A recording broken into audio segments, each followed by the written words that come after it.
Hi there guys, my name is Joel Tremlett. I'm talking to you from our Trendsignal HQ in the Cranfield Innovation Centre up by the Postgraduate University here in Bedfordshire. I'm going to be looking through a DAX trade. It's a dynamic trader trade. I actually spoke about this in the webinar that we hosted this morning at 10:30, and I just want to give those that are looking at our trades of the day an overview of how we would have managed this trade. So let's have a look at it. First things first, it's a DAX chart, German 40. What happens is when we enter these, we've got a specific set of rules that we need to follow. First things first, we've seen an arrow flip. So the arrow has been pointing upwards, now it's pointing downwards. This arrow is outside of the blue, so it means we can enter the trade as long as we have two red vector averages and the price opens or closes below these three black lines. So this first candle, straight away, we can enter on, and we enter at the open of that candle there.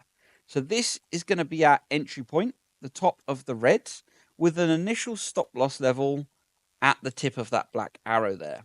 So if we want to look at them exactly, there we go, next candle's opened. Our entry point here is at 22614, and our stop loss level is at 22650. So for this trade, we'd have a 36 pip stop loss.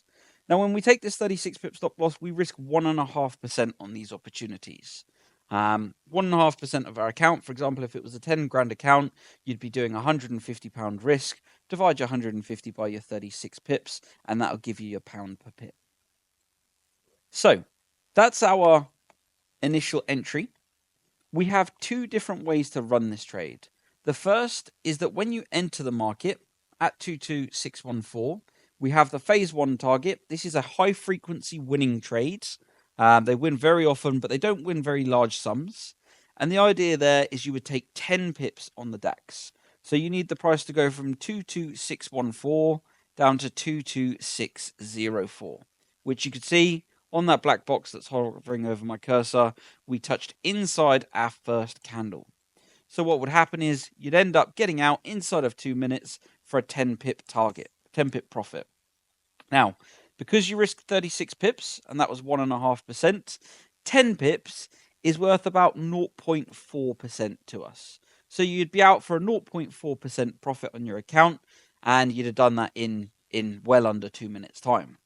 For those of us that are interested in phase two, what I typically do with phase two is I'll give it 5 candles, because there's usually a tug of war that can happen in the first instance, and I want to see that the market is going in the direction I predict that it is.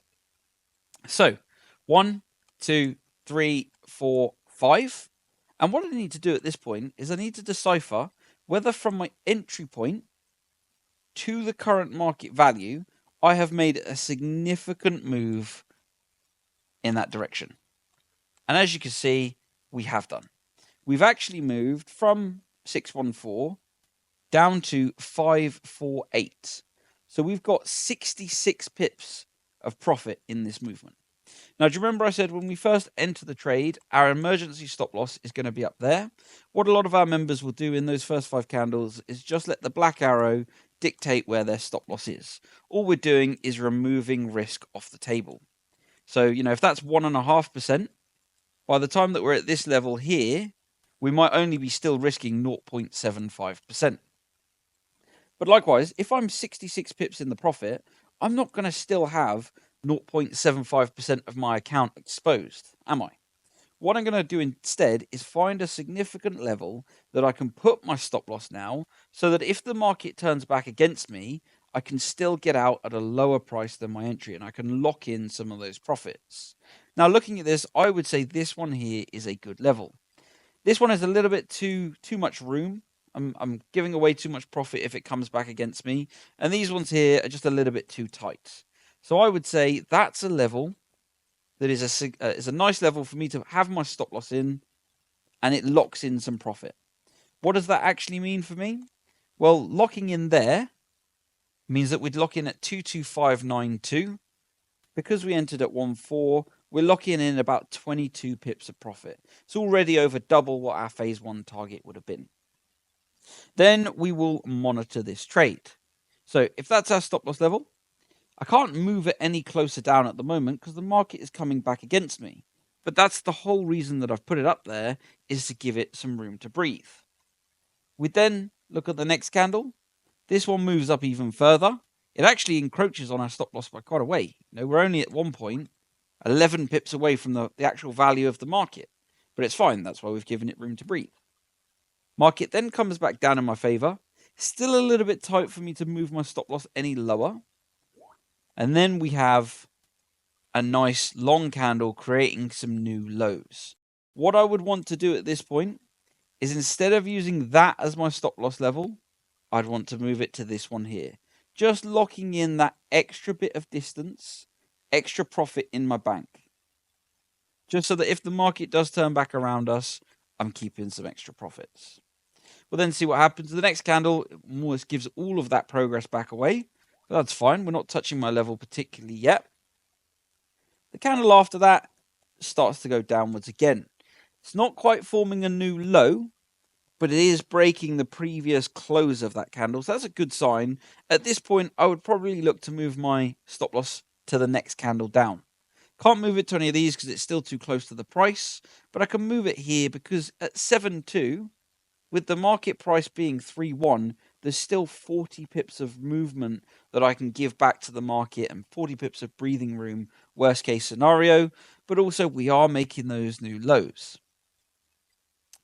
We then see the next candle really barrels back down again. So what I'm going to do is I'm going to bring my stop loss to the top of this one down here. It then jumps down even further. So we're going to use the top of this one here. Now, current stop loss would be around 533. Current market price is down at 479. So there's 50 pips of breathing room. That's fine. See what happens. Starts to create a small candle. And all of a sudden now, I don't really have anywhere that I can tighten this up to. I could move it down a little bit further down here, but I haven't got a decent enough movement downwards to get me out. So what I will often do is, when we're at this candle here, you notice that the black arrow is now further down than my initial manual stop. Towards the end of the trades, when they run out of steam, the black arrows will catch up to the trades, catch up to the actual market value, and they will slowly get you out of the market. So what will happen is, I'll then use the black arrow, lock in a few extra pips. Next candle, lock in the black arrow, lock in some extra pips. Next candle, black arrow, next candle, there we go. And we end up getting knocked out at this point down here.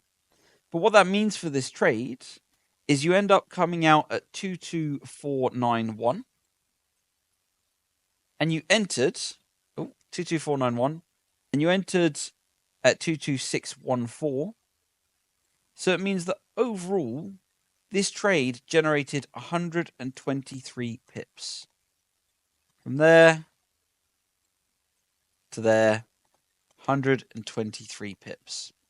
Our stop loss from here to here was 36 pips. And that 36 pips was worth 1.5%. Now, 36 into 123, it's about 3 1/3. So what we've done here is we've made 3.3 times risk reward ratio. Overall, this trade will have net us 5% in profit. 5% in profit for being in a trade from 9:24. You can see at the bottom here, we entered it at 9:24. We exited it at 10 o'clock. So you're in the trade for 36 minutes and you've made yourself 5% on the account. If you'd like to see some more trades like this, how we identify them, how we trade them, come along and see some of our next webinars. We've got one on Monday at 12:30. We've also got one on Wednesday at 7 p.m. and next Friday at 10:30 in the morning. Thank you very much for watching the Trade of the Day, and I'll speak with you all again soon. Bye-bye for now.